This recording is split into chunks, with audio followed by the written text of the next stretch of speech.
السلام علیکم ویورز، آج کی جو کتاب ہے وہ پائندہ لوگ کے نام سے ہے، اور یہ مشتاق قمر صاحب پہ لکھی گئی ہے، اور اس کی جو ترتیب و تنویر ہے نا وہ ڈاکٹر وسیم انجم صاحب نے کی ہے۔ تو خاکے اصل میں ہیں، یہ بڑی اچھی کتاب ہے۔ وسیم انجم صاحب نے بڑا اچھا کام کیا ہے۔ اصل میں انہوں نے کوشش کی ہے کہ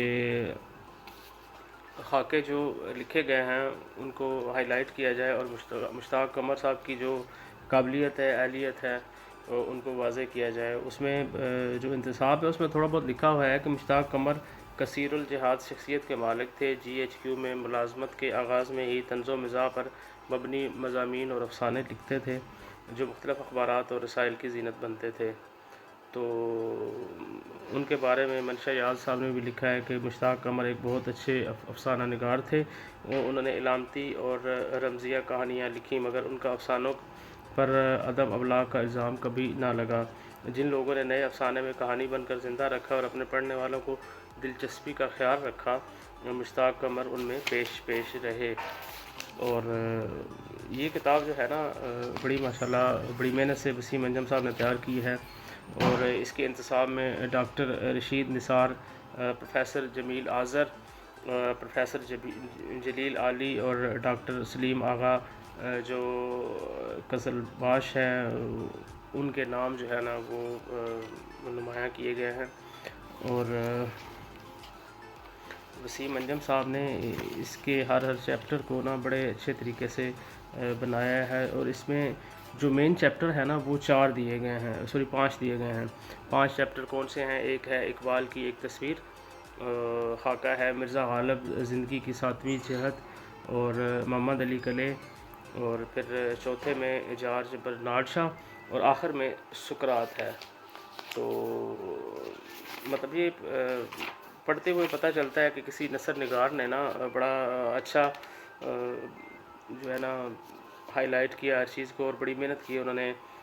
اس میں لکھتے ہیں جناب کہ اقبال کی ایک تصویر، آپ نے اقبال کے خطبات سے لے کر، میں وہ لائنس پڑھ رہا ہوں، آپ نے اقبال کے خطبات سے لے کر ارغمان حجاز کی آخری رباعی تک اس کا سارا فلسفہ اور فلسفیانہ کام پڑھا ہوگا، اور اس کی بہت سی تصاویر دیکھی ہوں گی، لیکن بدقسمتی سے شاعری، فلسفے اور مصوری کے ان اعلیٰ نمونوں میں کہیں بھی آپ کی ملاقات اصل اقبال سے نہیں ہو سکتی۔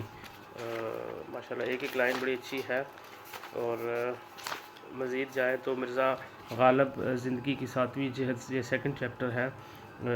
اس کے شروع کے جو پیراگراف میں پڑھتا ہوں: فرض کیجئے آپ کسی شخص کی آخری رسوم میں شریک ہیں، وہاں یہ افواہ گرم ہے کہ آن جہانی بے شمار خوبیوں کا مالک تھا، اور اس کی وفات حسرت آیات سے حسب معمول ایک ایسا خلا پیدا ہو گیا جسے اس خلائی دور میں بھی پر کرنا ناممکن نہیں۔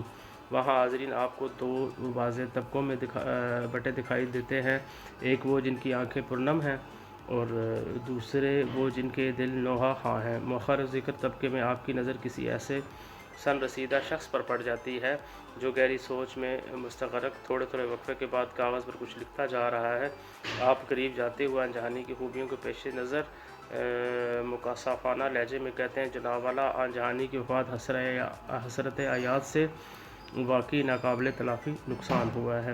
اور وہ صاحب جواباً ارشاد فرماتے ہیں: جی ہاں، اس نقصان ہی کا تو حساب لگا رہا ہوں۔ اور پھر تھوڑی دیر بعد کان پر قلم رکھتے ہوئے بڑی سنجیدگی سے جواب دیتے ہیں: صاحب، حیات مستعار کے دوران میں آن جہانی کی خورد و نوش کے متعلق جو معلومات مجھے بہم پہنچائی گئی ہیں، اگر وہ درست ہے تو ان حضرات کی وفات سے اندازاً الف من گندم، بے من چینی، جیم من دودھ، لام من چنا مسور، میم گز کپڑا، نون من خالص و من ملاوٹ شدہ کا زیاں ہوا۔ اگر واقعی کبھی یہ مفروضہ درست ثابت ہو جائے تو سمجھ لیجیے آپ اس وقت مرزا غالب سے ہم کلام ہیں۔ تو بڑا اچھے ایک نا مطلب دیکھیں، خاکے جو ہوتے ہیں نا اسی طرح ہوتے ہیں۔ پھر محمد علی کلے جو ہے اس کے اوپر جائیں تو وہ لکھتے ہیں: محمد علی کلے کا ذکر آتے ہی میرے شعور کے بہت سے نفسیاتی، سماجی، قومی، سیاسی، تاریخی اور تہذیبی گوشے دھڑکنے لگتے ہیں۔ شاید سارا شعور ہی بیدار ہو جاتا ہے۔ ابھی میں یہ فیصلہ نہیں کر سکا کہ میرے شعور کے کس گوشے کے ساتھ محمد علی کا کتنا تعلق ہے۔ اتنی بات البتہ واضح ہے کہ شعور بالا شعور کی کسی نہ کسی سطح پر میرا محمد علی کلہ سے رابطہ قائم ہے۔ تو اسی طرح جنرل جارج برنارڈ شاہ اور پھر وزیر آغا صاحب کے بارے میں بھی ان کے جو ہے نا وہ بڑے اچھے انہوں نے بیان کیا ہے۔ ایک پیراگراف ہے: ڈاکٹر وزیر آغا مختلف اور بسا اوقات متضاد موضوعات پر قلم اٹھائی دکھائی دیتے ہیں۔ فطرت سے قربت کی بدولت ان کے خیالات و افکار بھی رنگا رنگی در آئی ہے۔ ان کی پہلی کتاب مسرت کی تلاش زندگی کی راکھ سے مسرت کی چنگاریاں تلاش کرنے کی ایک سعی تھی۔ اور پھر لکھتے ہیں دوسری کتاب اردو عرب میں طنز و مزاج کی تاریخ، نظریات اور مزاحیہ تخلیقات کا تنقیدی مطالعہ پیش کرتی ہے۔ تو مطلب اس کتاب کے جس بھی پیراگراف پہ جائیں بڑا اچھا انہوں نے وہ لکھا ہوا ہے اور پڑھنے والا ہے۔ تو کتاب کے آخر میں کچھ لوگوں کے تاثرات بھی ہیں۔ پھر شاکر کنڈان صاحب نے بھی اس پہ تھوڑا سا وہ کیا ہے، وہ لکھتے ہیں: ڈاکٹر وسیم انجم نے مشتاق قمر کے ناول، ڈرامہ اور افسانہ نشانیہ کے بعد پائندہ لوگ کی صورت میں ان کے خاکوں کو تلاش کر کے ادب میں ایک ایسا عمدہ کام کیا ہے کہ نہ صرف مشتاق قمر بلکہ ان کے خاکوں میں کئی شخصیات اور کتب کو ایک نئی زندگی سے ہمکنار کیا ہے۔ تو یہ کتاب جو ہے نا وسیم انجم صاحب نے خود ہی چھاپی ہے اور اس کی ظاہر پبلشنگ میں ان کی بڑی محنت جو ہے نا وہ شامل ہے۔ تو اللہ ڈاکٹر وسیم انجم صاحب کو مزید زور قلم دے۔ ان کی ماشاءاللہ ساری کتابیں اچھی ہیں، خاص کر انہوں نے علامہ اقبال پہ بڑی اچھی تحقیقی کتب لکھی ہیں۔ تو انشاءاللہ اگلی کتاب کے تبصرے کے ساتھ پھر حاضر ہوں گے۔ بہت شکریہ۔